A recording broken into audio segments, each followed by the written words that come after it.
Assalamualaikum warahmatullahi wabarakatuh. Perkenalkan, nama saya Faiza. Nama saya Husnul Khotimah. Saya Irna Maudiana. Kami dari kelompok 4 Ini mempresentasikan tentang komponen-komponen perencanaan pembelajaran. Untuk lebih jelasnya, mari kita simak bersama-sama. beberapa definisi tentang perencanaan yang rumusannya berbeda-beda satu dengan yang lain.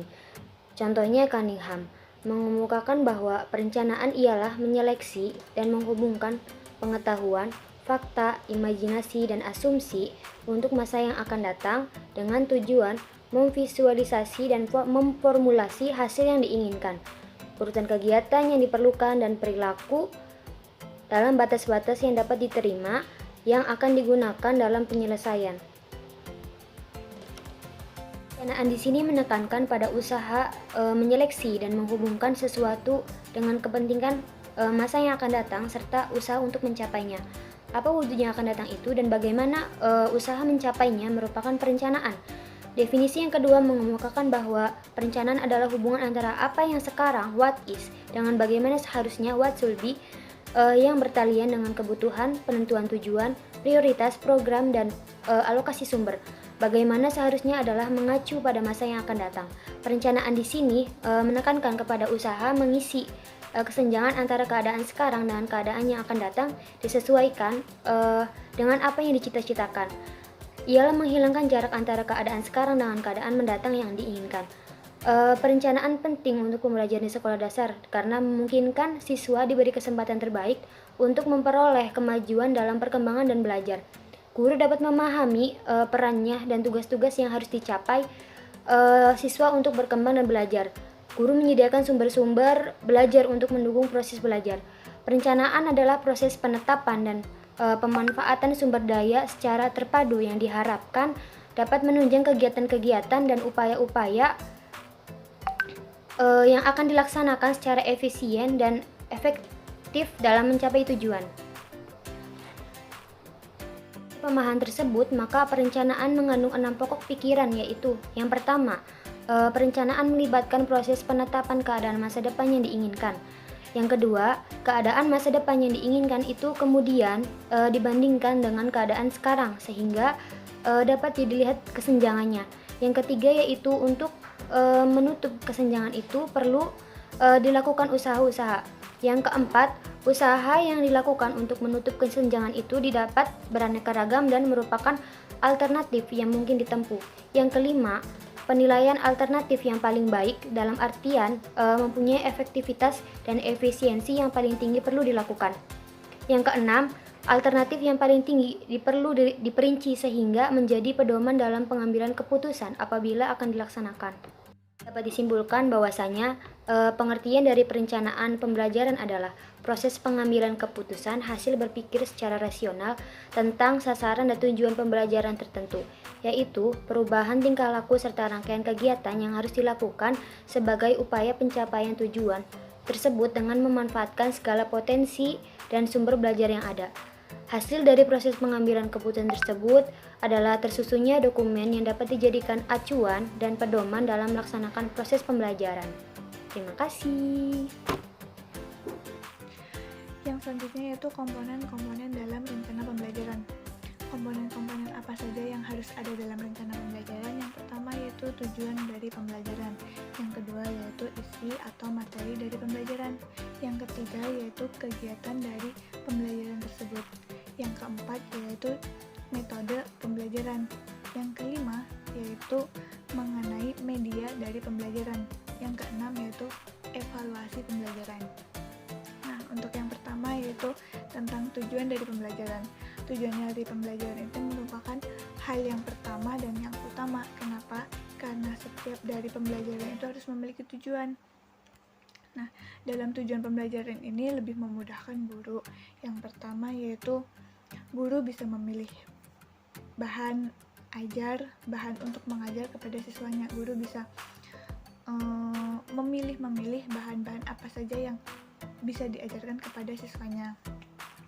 Yang kedua yaitu guru bisa menentukan media-media apa saja dalam dia menyampaikan pembelajarannya. Dan yang ketiga yaitu guru lebih memudahkan guru untuk kegiatan-kegiatan apa saja sih yang harus ada dalam pembelajaran tersebut. Dengan tujuan ini guru bisa merancang kegiatan-kegiatan seperti apa dalam proses pembelajarannya. Dan yang terakhir yaitu lebih memudahkan guru untuk menilai hasil belajar anak-anak, bisa memaparkannya dari susunan-susunan yang tadi. Yang kedua yaitu tentang materi pembelajaran.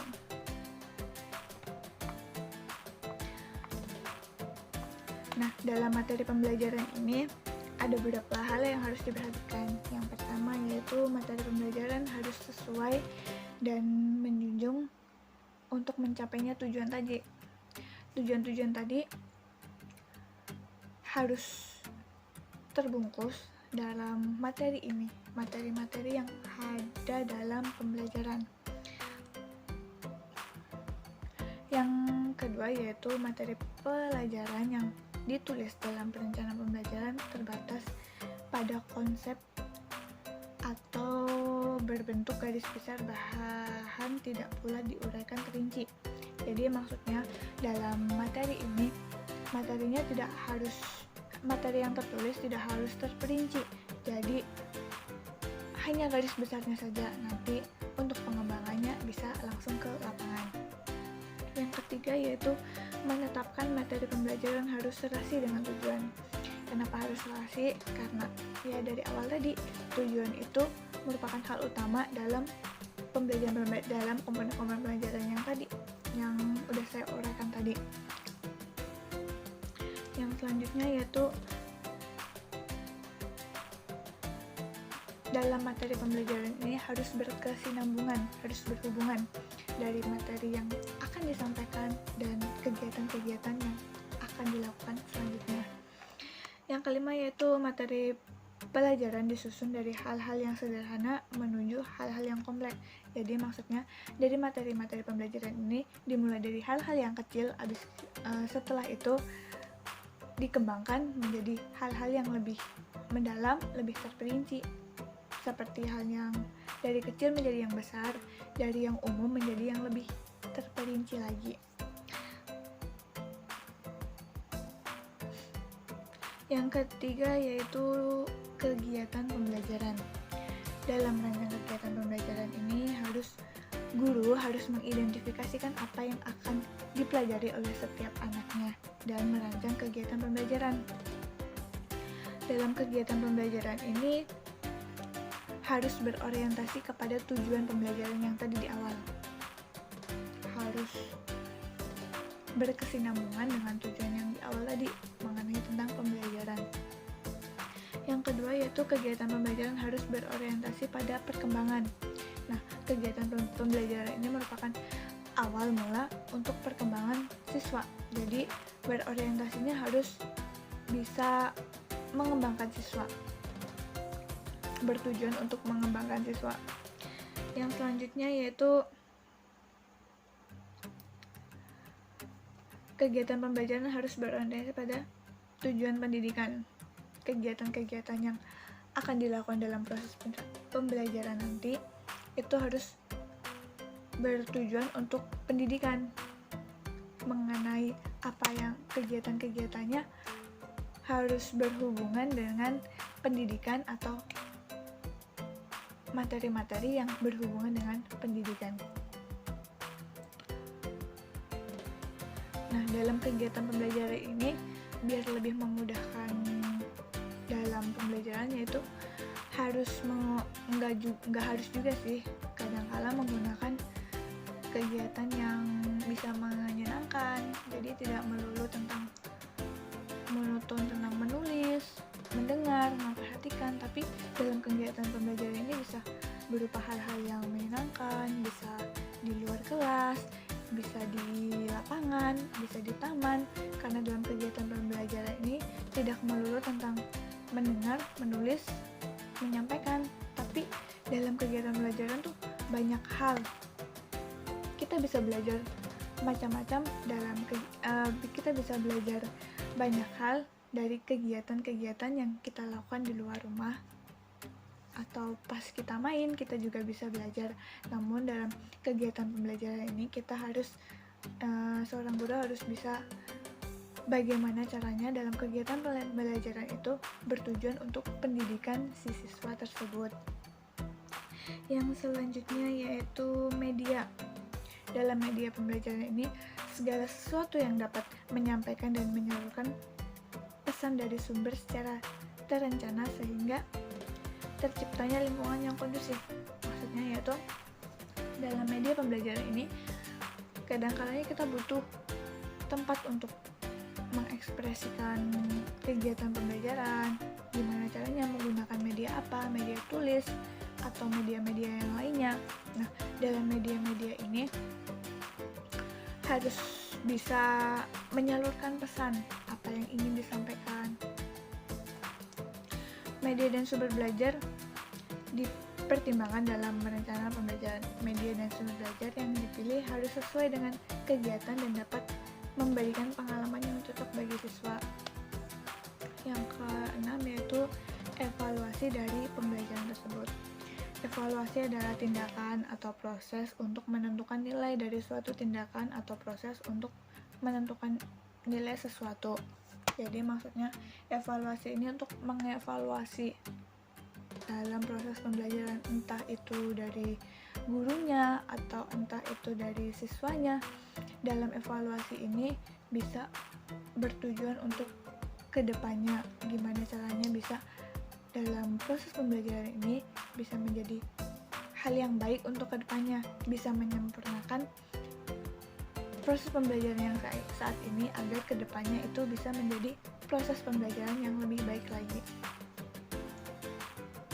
Nah, dalam komponen-komponen tersebut, dari 6 komponen tersebut itu saling berkaitan antara satu sama lain. Dengan beberapa komponen tersebut, proses pembelajaran akan berjalan dengan lebih mudah karena semua proses pembelajaran itu bisa tersusun dengan rapi. Gimana caranya untuk mengerti apa yang ingin disampaikan, materi apa yang ingin diterima atau ingin disampaikan, menggunakan kegiatan apa saja yang harus ada dalam pembelajaran, metode apa, menggunakan media-media apa. Habis setelah itu semua bisa dirangkum, bisa dievaluasi apakah dari materi, kegiatan, metode, media, apakah itu semua sudah bisa mengarahkan ke pendidikan atau tidak. Kalau bisa mengarahkan ke pendidikan, untuk kedepannya bisa dikembangkan kembali, dan kalaupun tidak mengarahkan ke pendidikan, maka untuk kedepannya bisa direvisi ulang atau bisa dibenahi dari tujuan pembelajaran tersebut. Sekian yang bisa saya sampaikan, terima kasih. Urgensi mempelajari perencanaan pembelajaran. Nah, ada beberapa urgensi atau pentingnya untuk kita mempelajari perencanaan pembelajaran, yaitu yang pertama sebagai petunjuk arah kegiatan dalam mencapai tujuan. Nah, dalam kita ingin mencapai suatu tujuan, sudah barang tentu awalnya pasti kita memiliki rencana, dan rencana itu dapat menjadi petunjuk arah untuk kita mencapai tujuan yang kita harapkan, seperti itu. Dan yang kedua yaitu ada sebagai pola dasar dalam mengatur tugas dan wewenang bagi setiap unsur yang terlibat dalam kegiatan. Unsur-unsur yang terlibat dalam kegiatan itu diantaranya yaitu ada guru dan juga ada murid. Nah, jadi mempelajari perencanaan pembelajaran juga itu bisa menjadi pola dasar atau fondasi bagi keduanya, yaitu bagi guru juga bagi murid, sehingga masing-masing kedua unsur tersebut dapat mengetahui tugas dan wewenangnya pada saat melakukan pembelajaran. Nah, lalu yang ketiga yaitu sebagai pedoman kerja bagi setiap unsur. Nah, pedoman di sini sebagaimana hampir sama ya dengan poin yang sebelumnya, bahwa ini juga bahwa mempelajari perencanaan pembelajaran juga itu bisa menjadi pedoman bagi unsur-unsur yang terlibat dalam pembelajaran tersebut. Lalu yang keempat, sebagai alat ukur efektif. tidaknya suatu pekerjaan alat ukur efektif atau tidak suatu pekerjaan yang kita lakukan tersebut, yaitu pembelajaran, dapat kita ketahui dengan mempelajari perencanaan pembelajaran. Nah, dengan kita mengetahui perencanaan pembelajaran, kita dapat mengevaluasi atau mengukur keefektifan dari pembelajaran yang kita lakukan tersebut. Seperti itu. Dan yang kelima, bahwa mempelajari perencanaan pembelajaran juga itu bertujuan untuk menghemat waktu, tenaga, alat, dan biaya. Nah, dalam melakukan suatu pembelajaran, sudah tentu pasti kita akan memerlukan waktu, tenaga, alat, dan biaya. Nah, bagaimana supaya hal-hal tersebut tidak sia-sia atau tidak keluar secara cuma-cuma gitu?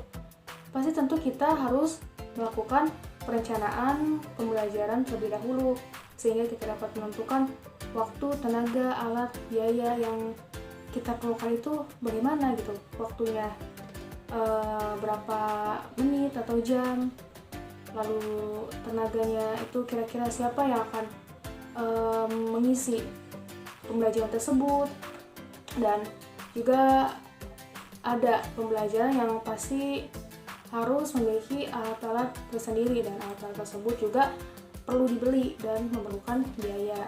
Nah, untuk dapat menghemat anggaran-anggaran tersebut, kita juga perlu rancangan sebelum melakukan pembelajaran yang akan kita lakukan tersebut. Nah, intinya yang namanya mempelajari perencanaan pembelajaran itu